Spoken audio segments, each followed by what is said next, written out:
National Security Assistant ECG to investigate an IT system challenge that has left customers stranded and unable to buy electricity credit. It is a national security installation, so most of the time when we have such difficulties or we have such problems, they have to be informed immediately for them to also come in and also do the assessments and understand the difficulties. But has the ECG system been hacked? The MD says he cannot confirm or deny. Consultants are in place, the requisite staff, and I must use this opportunity to say a big thank you to the ECG ICT staff for the hard work and the sleepless nights they've put in to get us to where we are now. To be very honest, I cannot confirm or deny whether it was a hack. All I can say is that it's led to the necessary investigations. We have details as some customers express their frustration. I went to the main office. There's no light. They direct me to come to Circle. I went there, the main office. There's no light. I've come here, there's no light. What is the problem? I just take them about dropping 50 Ghana from where I am to here. And still they say no, I can't unless I go at Chimota, which is not fair. Shortage of passport booklets hits all centers in the country. Foreign Affairs Minister Shirley Ayokobochi assures the shortfall will be dealt with this month. So what we are going to do is to put out a message. We will print out as many as possible, especially starting from when this backlog started. Snit shuts offices in Boko over fears of renewed clashes between Mamprosis and Kusasis. We have details for you and speak to an analyst on the situation there. And later, 5 communities in the Ga South Municipality of the Greater Accra region flooded as the River Densu overflows its banks.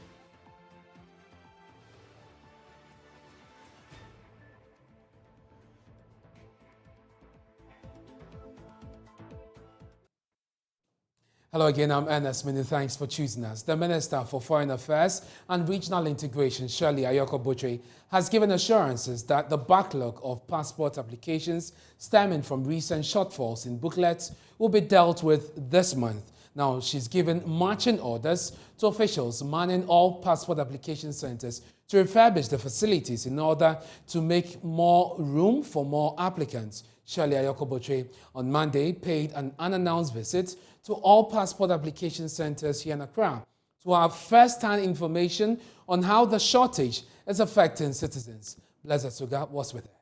She took everyone by surprise when she paid a visit, especially at the time no one was expecting her.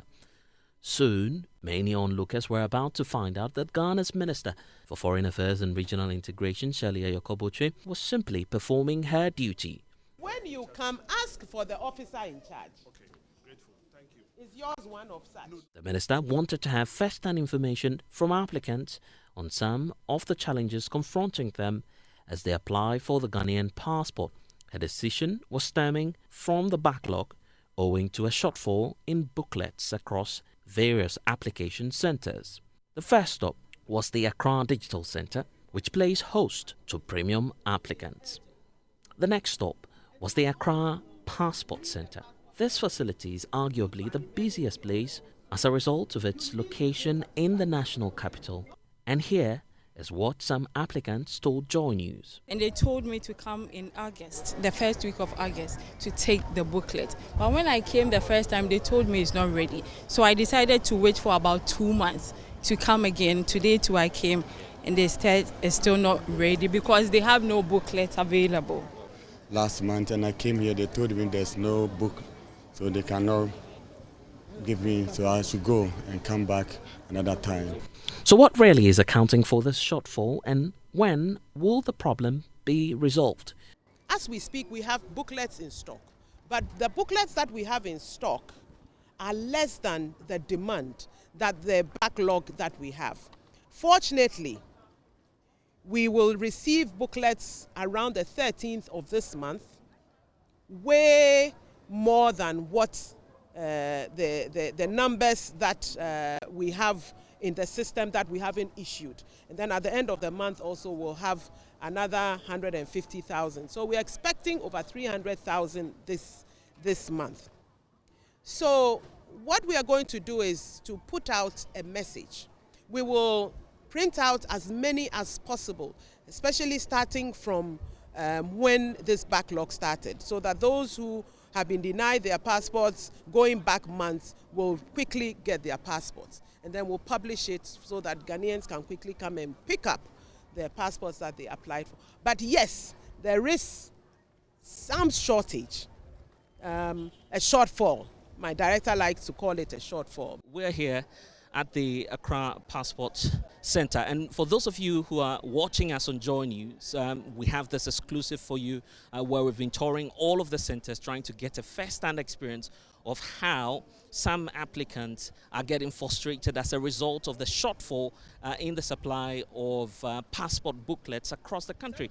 The sector minister, Minister of Foreign Affairs and Regional Integration, Shirley Ayoko, has been explaining that this is as a result of some of the external development which is affecting the timely delivery as was expected. However, government is giving assurances that this will be dealt with on time. And as you can see just at the background, there's scores of people waiting to try and get their booklets. Blessed Sugan reporting for Joy News, Accra Passport Center. Let's now turn our attention to Boko in the Upper East region. Our checks indicate businesses are grinding to a halt and the security situation there is deteriorating.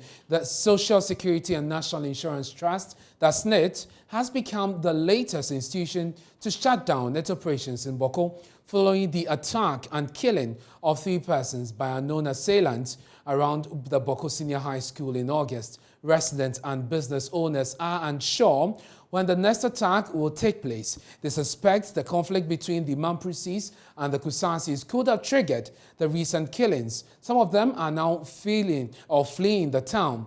We'll hear from a journalist based in Boko shortly. We'll also speak to the head of MUSEC and a member of the Interior and Defense Committee, as well as a security consultant. It's a full package. But first, our in-house data analyst, Kofi J, will give us data on the Boko conflict. And Kofi, this has persisted for some time now, but you've been looking at data from between December 2021 exactly till now. What did you find? So Ernest, I must state that since 1983, 84 and 85, when we had the renewed clashes, it has not been easy for the people of Boko and its inhabitants. But if you look at this chart, you can actually see at least we've been able to count 5 separate, curfews on the township. So right from the first one, which lasted for 21 days, the second one lasted for 14 days, and the one that lasted for long was the third renewed curfew, which was 43 days.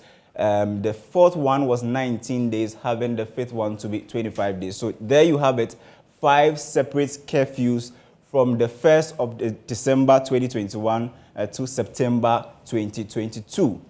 Now, if you look at the details of these curfews, the first one was 1st December 2021, and this was a renewed curfew actually. And the time was between, 6 p.m. to 6 a.m. It means that the curfew was placed on the people from 6 p.m. to 6 a.m. Now, this was renewed on 22nd December 2022. And the time was actually changed from the 6 p.m. to 6 a.m. now from 8 p.m. to 5 a.m. Now, the third, when we come to 2022, we can actually see about 4 separate curfews and renewed curfews. First being 5th January 2022, and we also have one in August 2022. There was also one just 5th September, and we also had the most recent one being on the 26th of September 2022. This is supposed to be between 6 p.m. to 6 a.m. But Ernest, I want us to now look at some interactive map looking at the Boko area and see what we are talking about. So this is the Boko area. This is actually the Upper East region you see over here. And this is the Boko area with its environment. This is the Boko, West, district that we're talking about, having a population of more than 144,000. Here in the yellow is, we find Bondori, which also has a population of 76,679. And then also There is Garo Tampani with a population of more than 158,000. There's also Boku Municipal itself, having a population of more than 119,000. The last one being, Pusiga with a population of over 80,000. Now, if you combine this whole area and their population, it's more than 500,000. So if there should be a clash or anything of that sort, you can actually see the security implication in this area that we're talking about. It's quite, massive in terms of the population they have there, more than 500,000, Ernest.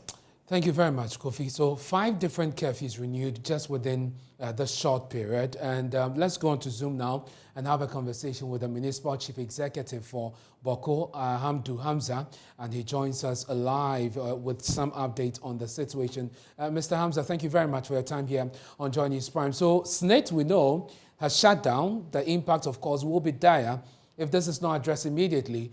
You must be worried as a head of the Municipal District Security Council.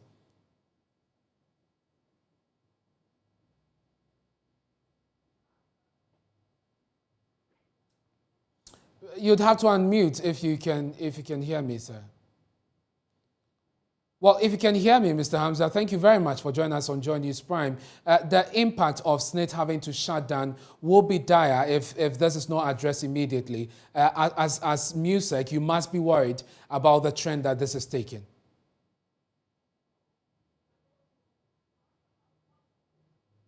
Well, it appears we have a challenge reaching Hamza there via Zoom. Maybe we can reach him on phone and bring you an update on the situation. But let's speak to Peter Tobu, Peter Lanchini Tobu, a member of Parliament on the Interior and Defence Committee. He's also MP for Wa West, and he joins us on the line. Thank you very much, sir. So residents are raising concerns that this could actually escalate into a full-blown conflict between the Mamprusis and the Kusasis in Boko. Are these concerns founded?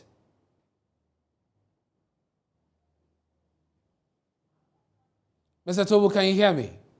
Yes, I can hear you loud and clear now. Yes, and so are these concerns of the residents founded that this could actually escalate into a full-blown crisis between the Mamprusis and the Kusasis? Thank you very much, my brother. Let me say good evening to our cherished viewers and listenership. The Boko crisis is a dire one.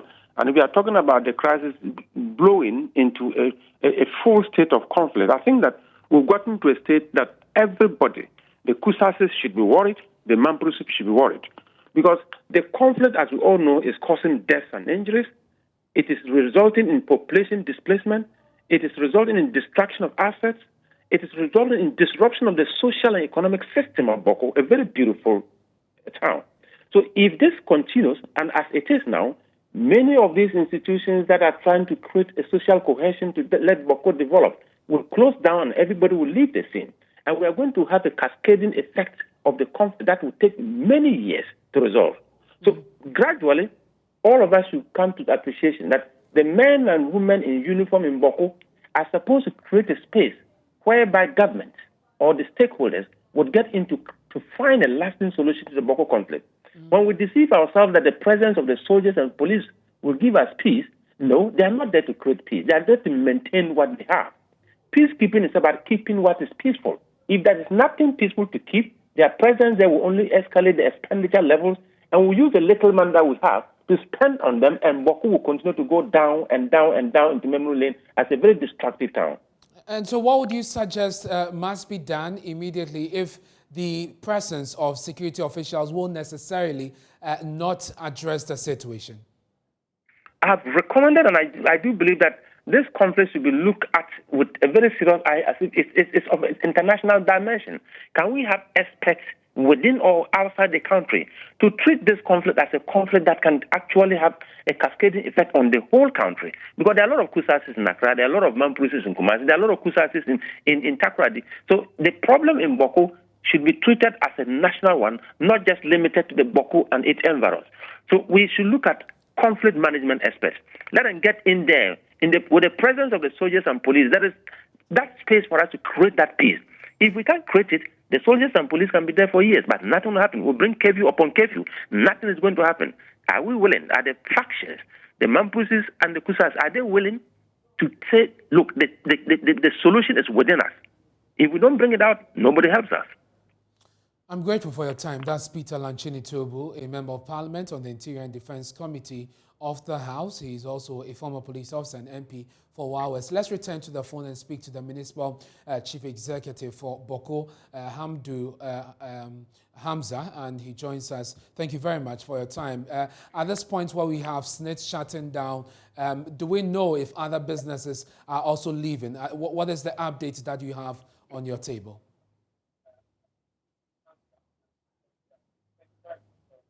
Mr. Hamza, can you hear me? Yes, I can hear you now. Yes, and so Snit is shutting down because of the security situation. Per the briefing that you have, do you know if other organizations have also pulled out of the area? Yes, indeed. I'm terribly worried about the trend of events in Bawku. Once again, good evening to you all and good evening to my cherished listeners. Yes, Snit indeed has not closed completely from Bawku. What is happening now is that they have moved out of Bawku temporarily. The workers said that their lives are in danger and they cannot continue to work in Bawku or operate in Bawku under this terrible situation. And so as a result of that, they have actually shut down temporarily. Yes, this is not the first time they've done it. At the point from last year up to the beginning of this year, they could close for a week or two, move away. The workers would travel back to where they came from. Majority of the workers in Bawku are not indigenous or citizens of Bawku. And so because of that, they would want to go and visit their families and come back. But this is not pleasant. It does not suggest that they have moved permanently from Bawku. But this is not pleasant anyways, Mr. Hamza. This is not pleasant and it's not good for economic growth. You should be able to have some consistency there. I guess what they need is some assurance of a stable security situation. Absolutely. Can you promise them that? Yes, I have done that. Members of the Municipal Security Council have looked at these in a number of occasions. It's not only Snit. If I tell, in the beginning of the year, there was a concern about the Bawku Nursing Training College. So they had a temporary relocation to Bolgatanga, the capital of Upper East Region, and spent about 4 to 5 months there, and they returned. They returned barely last month. And so it's not the first time an institution is moving away. But I know, I've spoken with the workers and have also spoken with the manager for Snit in Bawku, and assurances have been given to them. They said they will come. As we talk, in the last 2-3 weeks, Bawku has been calm. We don't know, but I think I'm convincing them to come back. It isn't that they are moving permanently. It's just a temporal measure they are using to do. Other institutions such as the National Identification Authority have similarly had concerns to tell me that indeed they want to move out and then come back. And look at the situation where you are working in the office and you would hear a gunshot. Definitely you should be worried. My staff and their family, when there's a gunshot right now, they move away. Majority of them are not indigenous of Bawku. They come from neighboring countries like And Zebila, so what is being done Volga. to address the situation, Mr. Hamza? The Interior and Defense Ministers, we know, as well as the IGP, have been in your municipality. What is the resolution to tackle this issue? Mr. Peter Lanche has just told you something. I don't think that there is a permanent situation that can come from outside. It has to necessarily come from the people of Bawku, i.e. the Kusasis and the Mamprises. They must begin to give peace a chance. It is their responsibility to say that, look, today we are putting the gun down. The arrival or the coming of the Interior Minister, the Defense Minister, the IGP, the Chief of Defense Staff. Just imagine, that is the entire security arrangement we have in this country. They came to Bawku. And so when they came, we have every cause to visit the Bawku Naba, Zugrana, Azoka, Astigri, the second. They spoke with them and also told them what they intend to do. They should give peace a chance. They promised that they would do same. Then we went to Bawku Secondary School where we met the youth of the Kusasis. We moved from there and we came back to Natinga, where we met the man Rana and his elders also. Then we moved to the Boku Nursing Training College and also met the Mampushi youth. Similar messages were said over there. The cardinal point is that the Kustasis and the Mampushis must give peace a chance. It is only the responsibility of these two factions. They can meet, jaw, and say from today, we wouldn't want a gunshot. And when that if you just don't mind, just let us know who is leading the mediation. Who? What are you saying? Who is leading the mediation? Is it the Peace Council? There's no mediation. There's no mediation. As we talk, we have a temporal measure coming from the Peace Council. On 2 occasions, I made the Peace Council to pick them, the Mampushis, the Moshis, the Kustasis, the Bistes, the Houses, the Dagombes, all of them to Bolga. They had a 2-day workshop there. Some preachings and whatever were done there. They adhered to it. We came back the following day, and there were gunshots. I am just returning last week from Tamale with them again, the same Boku Inter-Ethnic Peace Committee. And certain things were said, and they are beginning to smoke the peace pipe.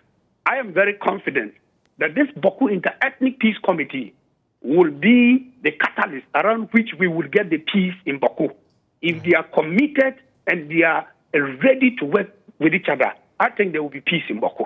Right, let's see how this goes. And we wish you well and your committee as well as the municipal council on security as you try to resolve this issue. And the National Media Commission issued a statement on Sunday urging the media in Boko to desist from fanning tensions there. Richard Kumado is a security consultant and also joins us via Zoom with some analysis on this. Mr. Kumado, I'm sure that you're well aware that this has persisted for a long time.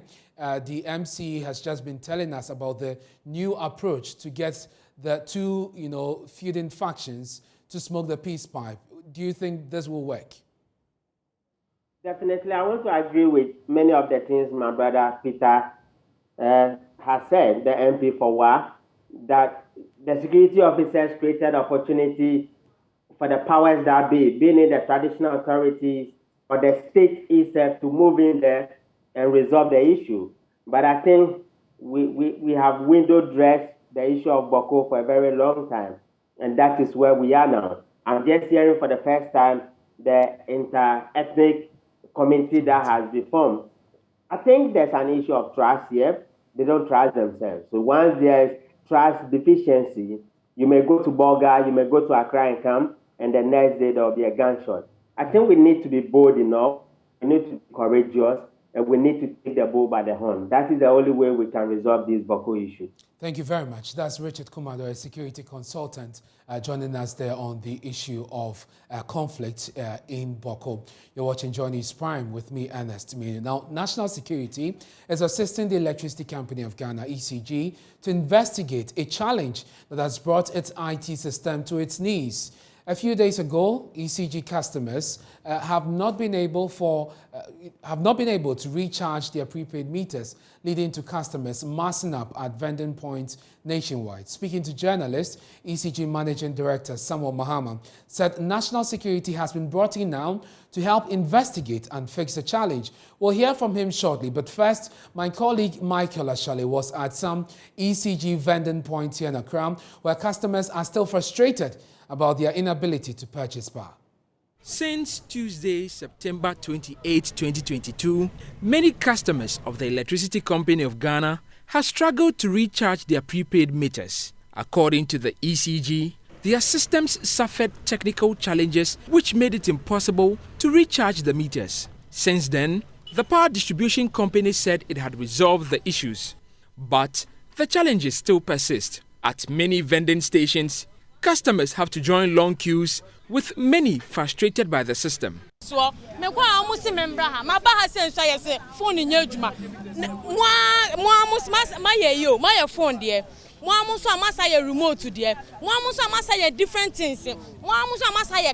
is the problem? Perpetual Apia Adofo is one of such customers. She has been sleeping in the dark for days. All attempts to get the ECG to rectify her challenges have proven futile. She's angry. Why? I'm staying at Tesano. Even though I went to the main office, there's no light. They direct me to come to Circle. I went there, the main office, there's no light. I've come here, there's no light. What is the problem? So right now, what are you going to do? I don't know. Previously, she relied on her neighbors to charge her phone and to do some cooking. But not anymore. Perpetual tells Joy News her neighbors have run out of patience. A bit that light, Ade. Fit almost 2 weeks in my nantes, Ade. Oboki test can soon. Say me join my phone. Me go be fear na kwa charge my phone. And me buy nipa ne catch me send ne light be sent on my main day. On my main charge me phone hobium, Ade. Some business owners have started counting their losses. Alex is a tailor. Without power, he hasn't been able to meet the deadlines of his customers. We are a company which sold things. We are a tailoring company. Because of that, we use these industrial machines. So because of that, we have stopped work. We are not getting power to work since last Tuesday. It has cost us a lot because people has brought their material, their things to come for so many things, and because of the light, we are not able to work for them. So it has affected us about 7 days now. So even for this 7 days, so we can even lose about 10,000 cedis because yes. Like Perpetual and Alex, many more are getting fed up. Like you leave the person and things is inside free, the person has a lot of things and the thing is going to destroy. So they need to come around and announce to the people that we are facing challenges. That's why they call it customer service. We are using prepaid. It's not like pay a month. It's a prepaid. And you can't have money and you can't buy light. They'll tell the internet is not working. Yeah, with my kids. Just leave there without lights. How is it for you? I know. We are managing it, but that's why I'm here. I'm here to solve it. But when I am here and they say it's not this in my district, I just take about dropping 50 Ghana from where I have to here. And still they say no, I can't unless I go at Chimota, which is not fair. I'm feeling bad. I'm not getting light because if you are not using a light, you know the situation you are facing. Yeah, because the room is hot and my kids are suffering. Yeah, my fridge is off, my everything is off, and I have some food items in the fridge spoiling. Since the challenges started, many households and small businesses have been without electricity. Many have lost precious income because they are unable to work. For others, their refrigerated items have all gone bad. They wonder whether they will get compensation for their loss. For now, they only want the network restored. For Joy News, Michael Ashale. We can now hear from the ECG Managing Director, Samuel Dubek Mahama, who says national security has been involved to find out exactly what happened to its systems. ECG is a national security installation. So most of the time, when we have such difficulties or we have such problems, they have to be informed immediately for them to also come in and also do the assessments and understand the difficulties. On the second part of your question as to how much, we would have to wait till this whole exercise is completed and then quantify. And I would not like to throw numbers around until we know exactly what we are dealing with. About who the third-party vendors for ECG are. There are a bunch of different people because we vend on different parts of the country. ECG's district system is different from the national district system. ECG has over 90 districts that it services within the southern sector of Ghana. For that, it decided to have different sets of people with a certain criteria that would plug into our system, and we give them the rights to sell power on our behalf. As you know, it's prepaid, so they come in, they prepay for the service that they are going to sell, and then they sell based on commission. I am serving a group of people called the People of Ghana. I sell electricity with a company called the Electricity Company of Ghana. I admit, and our company admits its fault, that we were not able to deliver service to the customers, and we are very, very sorry for that. that was our fault, that we were not on top of our game to deliver a service. Let's not forget, in such a business, the customer is the one that always gets hurt when you don't deliver on your promise. So when I said I admit my fault, I admit my fault in not being able to deliver the service that we promised to deliver. And there have been allegations that the ECG systems have been hacked to cover up corruption. But the MD of the ECG says he cannot confirm or deny the allegations. We do know exactly what the challenge is, and clearly we've solved the problem. So we can clearly say that over 95% of our customers are back on. So we are still working on the challenges that we have, and as soon as we are done by close of day, everybody will be able to vend. The challenge was ICT related. The challenge was technology related, but we have the requisite people working for us. The requisite consultants are in place. The requisite staff, and I must use this opportunity to say a big thank you to the ECG ICT staff for the hard work and the sleepless nights they've put in to get us to where we are now. To be very honest, I cannot confirm or deny whether it was a hack. All I can say is that it's led to the necessary investigations for us to do the right thing and to make sure that the right things are established for the good people of Ghana. I would need some hard facts to be able to speak to what the Honorable MP said. So because of that, I would rather not comment on what he wrote. I'm sure he knew what he was writing when he wrote it, so I'll leave that at that. Your second question was whether I feel sabotaged. I don't feel sabotaged. I don't feel sabotaged. I just feel we are working. There are challenges, and in every working environment, there are pushes and there are pulls. So you just have to work hard to make sure that the right systems are put in place so that you can move forward in the right direction. Mr. Mahama have assured customers that the challenge will be fixed by close of day today. Most vending stations are up and running. I use the word most because we still have some few challenges in the Ashanti region that we are working on, and hopefully by close of day today it will be resolved. We also want to tell our cherished customers that all those who have a problem should use their redress channels through PURC and see us, and then we'll handle it on a case-by-case basis. Anybody whose power comes up and they have a problem can visit our nearest customer service office with their last purchase receipt, and then we would go through and do the necessary reconciliation. We'd like to thank all of them for their patience. We'd like to thank them for their belief in the company through these trying times. The company has gone through something that is still coming out of, and we just need some time. And we believe we've managed it very well within the time frame and within how we have reacted. And this has shown how resilient the company is, how well-resourced and how well-staffed the company is. And we want the good people of Ghana who enjoy our service to know that we shall continue to serve them and do our best to give them the quality service that they deserve and they need. Our current situation is that most vending stations are up. All third-party vendors are vending. If there's any third-party vendor whose system is not working well, we provided them with a number for them to reach so that we can assist them remotely to set them up, to get them up and running. We want them to know that hopefully by close of day today, everything will be up and running.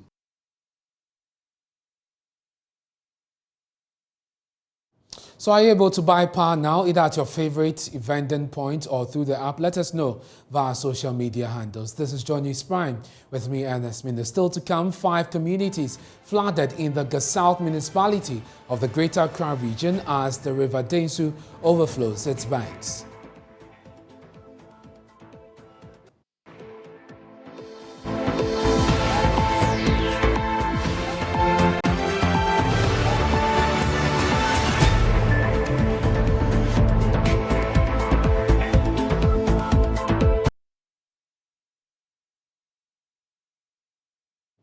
Thanks for staying with us here on Joy News Prime. Now, the Princess Marie Louise Children's Hospital is one of the few specialist healthcare facilities for children in West Africa.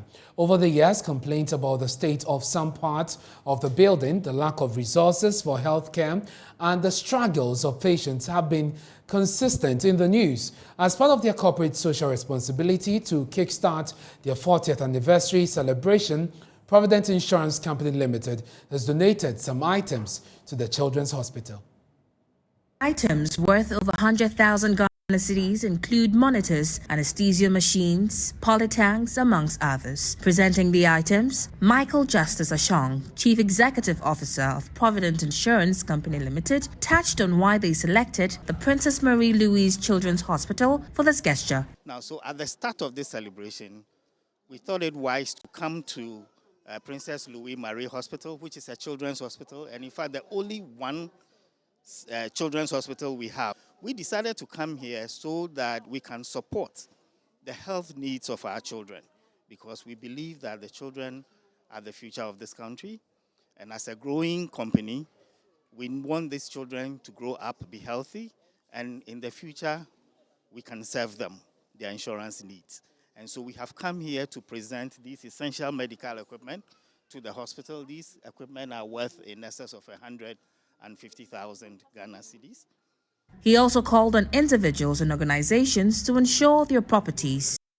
For a very long time, most of us have not taken insurance seriously. These days, there's flooding everywhere, there's earthquake, all kinds of things happen, road accidents have increased, etc. And sometimes when these things happen, they leave the owners of those properties without anything. If you can consciously ensure that you are taking insurance cover for your vehicles, for your houses, for your business, etc., when these accidents happen, you are protected. And you know, in Providence Insurance, our byline is, man, you are covered. And Providence Insurance truly covers you because we are known for making prompt payments of claims anytime they come up. The medical superintendent, director of the facility, Dr. Mame Yanyako, thanked Providence Insurance Company Limited for their kindness. We are very grateful to Providence Insurance for choosing us and for starting their 40th anniversary celebration with the Princess Marie Louise Children's Hospital. She urged other institutions and individuals to emulate the gesture of Providence Insurance Company Limited. We want to use this opportunity to also encourage other organizations, insurance companies, banks, different organizations to help support the care of children in various ways. So Providence has brought us equipment. Some people can also provide in other ways to help children. Sometimes we have needy children. We have other equipment needs. So if they all come and support us, we'll be very, very grateful. Jesse Sewa Boafo's report, read to you. Now, about 5 communities have been flooded in the Gasol municipality of the Greater Accra region after the River Densu overflowed its banks. Now, over 1,000 houses have flooded and 1,500 people have been displaced. Affected communities include Ashalaja, Mahiam, and Obom. The Gasol Municipal Assembly officers, military officers, and NADMO officials have been rescuing some victims. In an interview with Adum News, MCE for Gasol, Joseph Yanni, said this is the worst he's seen in 6 years. Yet the affected persons are seeking shelter in schools as well as churches.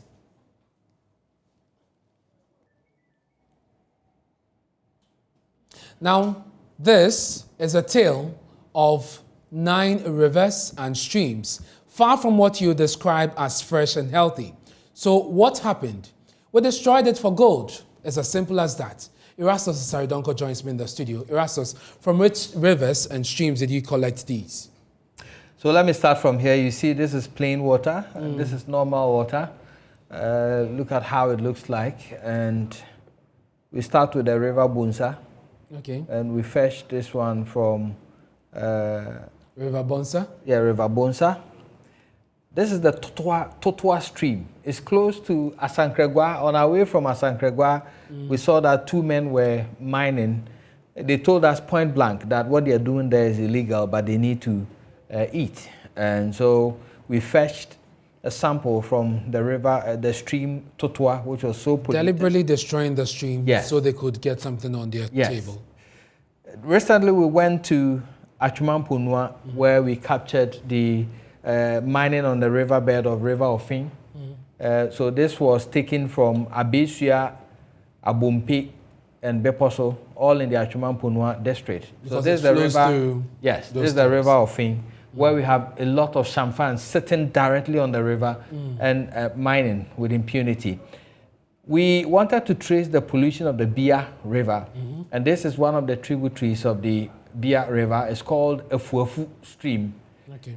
So we went there, and this particular one, if you could see the coloration and you could see the heaviness of it, it was so polluted you could not even distinguish it from its original path. And this joins the Bia, and so you see the river Bia, the color of it. This is lighter than this one because when it mixes with the Bia, then we see the light color, but it's still polluted. Right. Then this is the Tano River. The very popular and famous Tano the Tano River. And when, in fact, we entered the community of Uhiampenika, Datano, and Atala, where we picked this from. In fact, we have other bottles in there that we couldn't pour. And we picked this from there, where we found parts of Akonta Mining's concession sitting directly on the river and polluting it with impunity, together with some other miners as well. This is the stream called Mwing. Mwing is in Dompim, and Dompim is where the Deputy Lands Minister, Mrekuduka, hails from. In fact, he's a chief there. They are actively mining in the Pataon forest, and in the Pataon forest is where we have the River Mwing. It joins the Bunsa at a point in time, and that's where we picked the sample from. And this one? This one is the River Ankobra. And we picked it from the Heman Bridge, under the Heman Bridge. And this is what it looks like. Perhaps it's more dirtier than as we have it. So if you haven't seen these rivers, and especially for those of us in Accra who haven't been to our hometowns in a long while, if you haven't seen the river in a long while, this is what it actually looks like right now. All the streams and rivers that we used to drink from and fish from have been polluted this bad. And that is at the heart of the documentary that we are premiering tonight on the Joy News channel here tonight after Joy News Prime. This is River Ankobra, just so you know. But of course, they all used to be like that one, Erastus. Yes, we could just drink from that. Normal water, I could just drink from this one. And for the doubting Thomases who have been saying that perhaps we pick... Maybe you want to show it to the camera again. Okay, so this is normal water. This is normal water that we could just drink from. This is the list of, this is the River Bunsa. So you can see, this is even the one that is lighter. So then again, it gives you an idea of how much work the Ghana Water Company is putting in trying to treat the water so you could have something closer to that flowing through your taps. And that is money, a lot of money that we could channel elsewhere. So Erastus, the documentary premieres tonight on the Joy News channel. This is just part one. Yes. Beyond the pollution, what are we to expect? We are going to expect degraded forests. We're going to expect the pollution in terms of soil. We have scientists who have done extensive work on mercury and other metals as well. So you're going to hear interviews from them on how that can affect the food you eat in your homes. And we've also collected, these samples were picked from the water sources themselves. Directly. We have videos, and we knew that people, some doubting Thomases would say we picked this from somewhere. We have videos from every spot that we picked them from. We'll be showing that to you subsequently on our social media. Right, so it's at 8:30 p.m. You don't want to miss it. This is Joy News Prime with me, Ernest Minu. We're taking a break. When we return, we have showbiz for you. That's that's how we wrap up Joy News Prime today. Many thanks for your company. There are more stories on myjoyonline.com. Pakwisi Shandov is standing by with business. And don't forget, at 8:30 p.m., we have Distraction for Gold, our latest hotline documentary. Please stay.